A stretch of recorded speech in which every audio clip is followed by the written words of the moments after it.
Simone Tebet aceita convite para ser a ministra do Planejamento. E você vai ver também. Aeroporto de Brasília se prepara para receber 150 mil passageiros na posse do novo presidente. Justiça libera mais de R$1 bilhão para pagar ações atrasadas da Previdência. Pior nevasca das últimas décadas deixa mais de 50 mortos nos Estados Unidos. Rio de Janeiro registra o maior número dos últimos 10 anos de motoristas que foram flagrados dirigindo alcoolizados. Tudo isso a partir de agora. Olá, boa tarde, seja muito bem-vindo. Nós estamos ao vivo. Agora são 13h03 pelo horário de Brasília. E a partir de agora, você acompanha comigo as notícias do Brasil e do mundo desta terça-feira. E olha só, eu começo falando de política. Em Brasília, já é dado como certo que Simone Tebet será a futura ministra do Planejamento do governo Lula. As conversas entre a senadora e o presidente eleito avançaram nas últimas horas e o acordo teria sido fechado. A senadora do MDB já teria aceitado o convite para ser ministra do Planejamento. Para isso, o Programa de Parcerias e Investimentos, o PPI, foi incluído na pasta. A senadora e o presidente eleito vão se reunir na tarde de hoje em Brasília. Mas antes, Lula deve se encontrar com representantes do MDB. Em princípio, Tebet pleiteou o comando do Ministério do Desenvolvimento, mas a pasta foi entregue ao petista Wellington Dias. Ela então foi indicada para o Planejamento, mas resistiu a aceitar o convite, por avaliar que o Ministério tinha pouca ação política.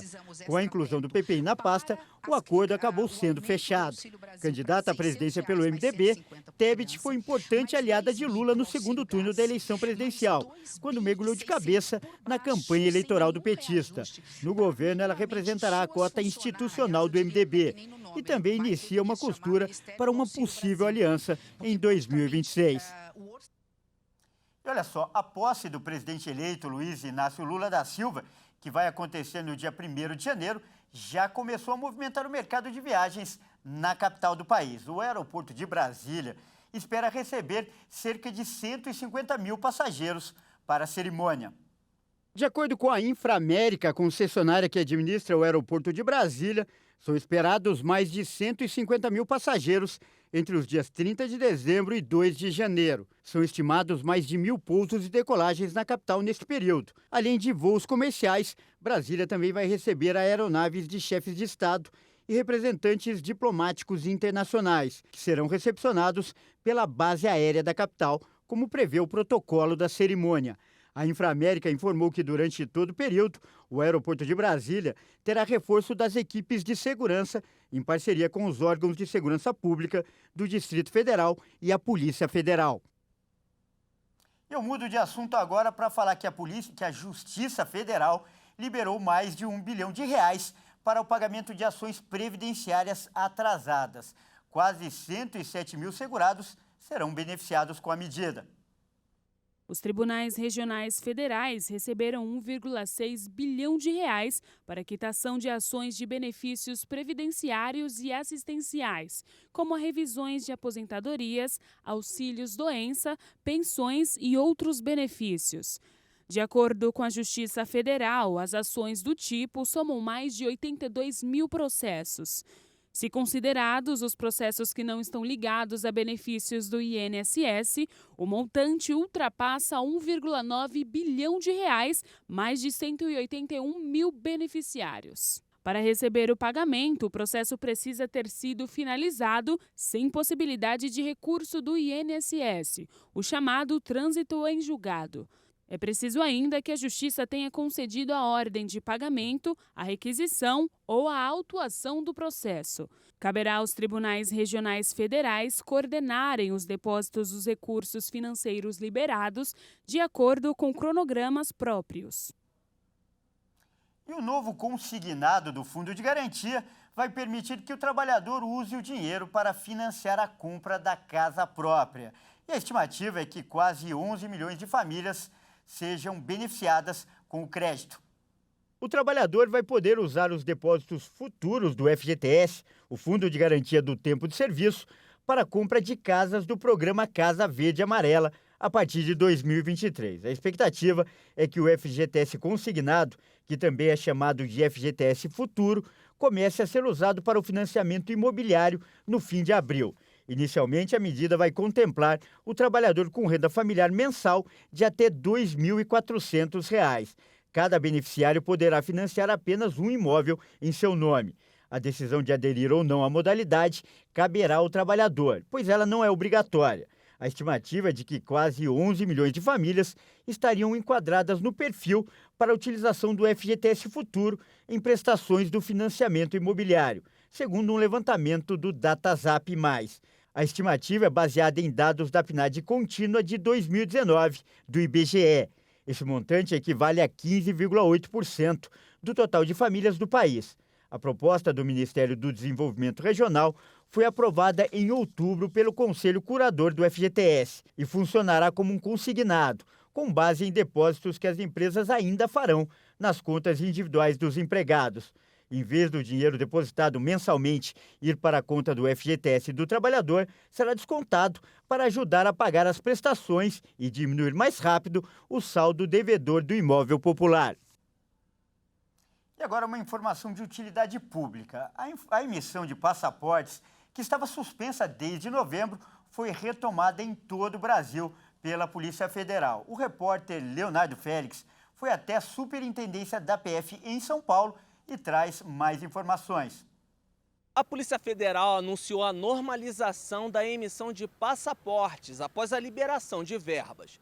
As cadernetas estavam represadas desde 24 de dezembro, por falta de orçamento. A PF informou que a entrega dos documentos de viagem será gradual. O requerente deve consultar a situação da solicitação e se dirigir ao posto apenas se o passaporte estiver disponível para entrega. Aqui na Superintendência Regional da Polícia Federal de São Paulo, na zona oeste da capital, a movimentação é normal para solicitação e retirada de passaportes. De São Paulo, Leonardo Félix. E veja a seguir, pior nevasca das últimas décadas deixa mais de 50 mortos nos Estados Unidos. E você vai ver também, Rio de Janeiro bate recorde de flagrantes de motoristas que dirigiam alcoolizados em 2022. O número é o maior dos últimos 10 anos. Nós voltamos já.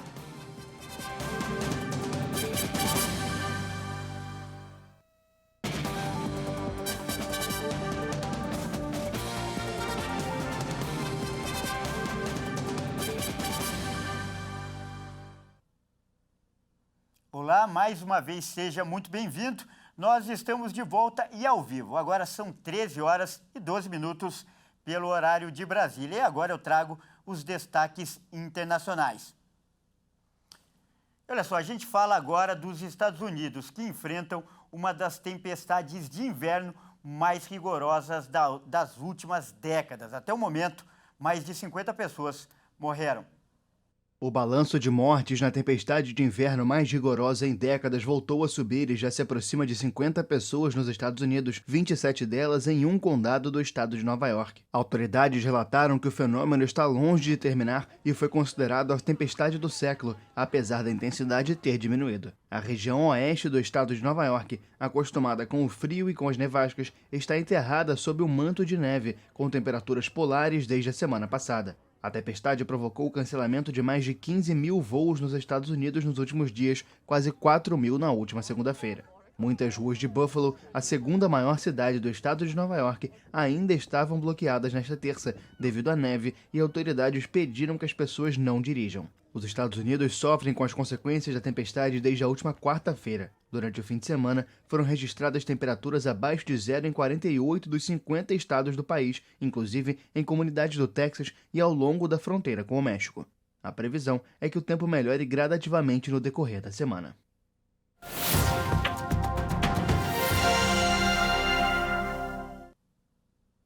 E olha só, mais cedo eu conversei com o mestre em Relações Internacionais, Ricardo Rios, que comentou os efeitos que essa tempestade de inverno rigorosa pode ter para a vida dos Estados Unidos. Acompanhe agora a entrevista.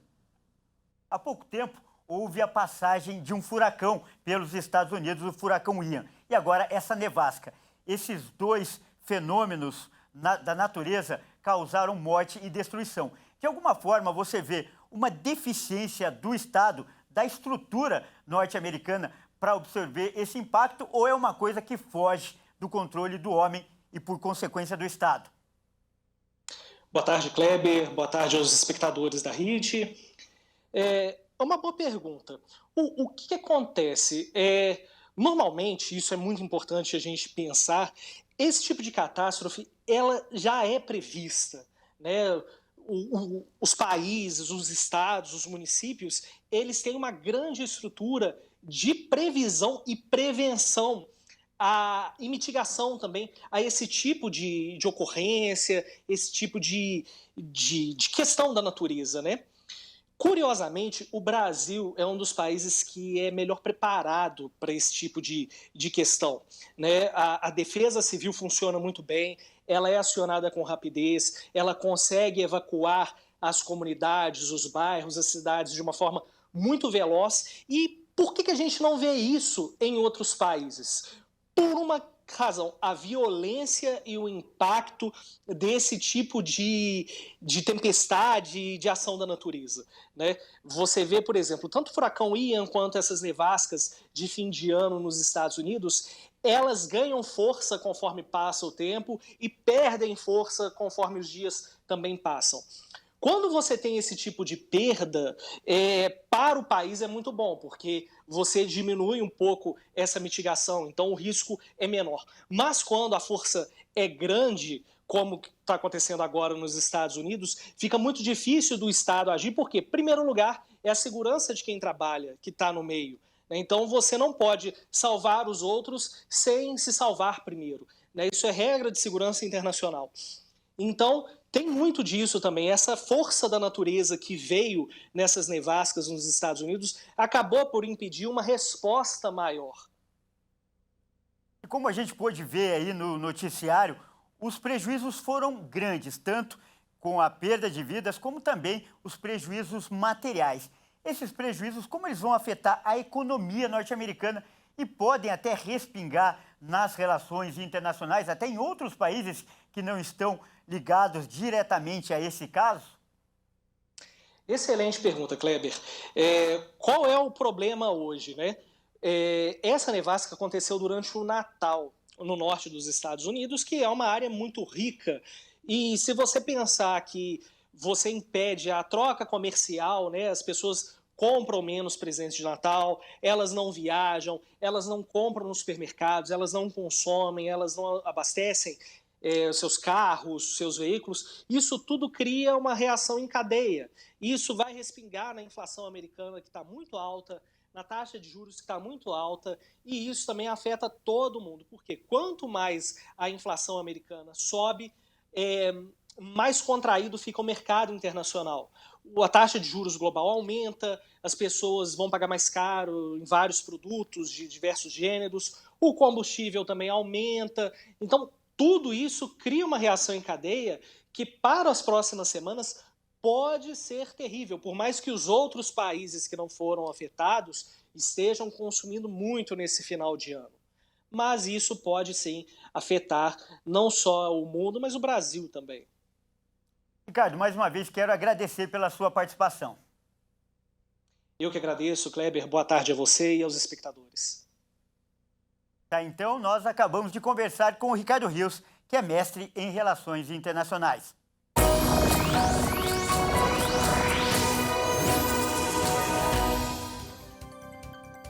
E aproveitando o assunto, vamos agora atualizar a previsão do tempo para essa tarde aqui no Brasil, é claro.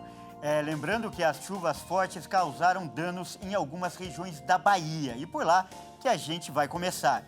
Em Andaraí, na Bahia, o dia hoje continua quente à tarde, mas com pancadas de chuva no fim da tarde e início da noite. O céu, aliás, já começa a se fechar por lá, como a gente pode ver. A máxima por lá é de 31 graus e agora faz 27 graus. De lá, nós vamos para Brasília, onde o dia é de calor com chuva a qualquer hora. O céu está encoberto, como mostram as imagens. A máxima hoje é de 24 graus. Neste momento, a temperatura é de 21 graus. E para finalizar, nós falamos aqui da capital paulista. O céu está com muitas nuvens. A máxima para hoje aqui é de 28 graus e agora faz 24 graus. E a qualquer hora pode chover. Fica aí então o alerta para os paulistanos. E olha só, a gente volta a falar de notícias internacionais. O Ministério de Defesa da Sérvia colocou tropas em alerta máximo na fronteira com Kosovo. Uma série de protestos na região aumentou a tensão e até a possibilidade de conflitos. O anúncio foi feito pelo ministro da Defesa Milos Vučević, que visitou a fronteira nesta terça. Ele afirmou que o governo quer que o exército esteja no mais alto nível de prontidão de combate. A Sérvia não reconhece a independência proclamada em 2008 da antiga província do Sul, habitada principalmente por albaneses étnicos. Belgrado incentiva os 120 mil sérvios kosovares a desafiar as autoridades locais que tentam consolidar a soberania sobre todo o território. Centenas de sérvios mantêm bloqueios de estradas no norte de Kosovo desde 10 de dezembro para protestar contra a prisão de um ex-policial sérvio, paralisando a circulação de veículos na direção de 2 postos de fronteira com a Sérvia. E olha só, Taiwan anunciou nesta terça-feira uma ampliação do serviço militar obrigatório na ilha, citando uma ameaça da China como justificativa. A ilha de governo autônomo vive sob a constante ameaça de uma invasão da China, cada vez mais beligerante, que considera o país um território próprio que deve ser recuperado no futuro. A medida vai valer para todos os homens nascidos a partir de 2005 e foi decidida depois de uma reunião do governo sobre a segurança nacional. A presidente Tsai Ing-wen afirmou que ninguém quer a guerra, mas que a paz não vai cair do céu. A perspectiva de uma invasão chinesa preocupa cada vez mais Taiwan e os aliados ocidentais, em particular desde o início da ofensiva da Rússia contra a Ucrânia. O presidente chinês Xi Jinping já afirmou que o que Pequim considera ser uma reunificação com Taiwan não pode ser deixado para as próximas gerações. Taiwan está separada de fato da China continental desde 1949 e tem atualmente pouco mais de 88 mil soldados.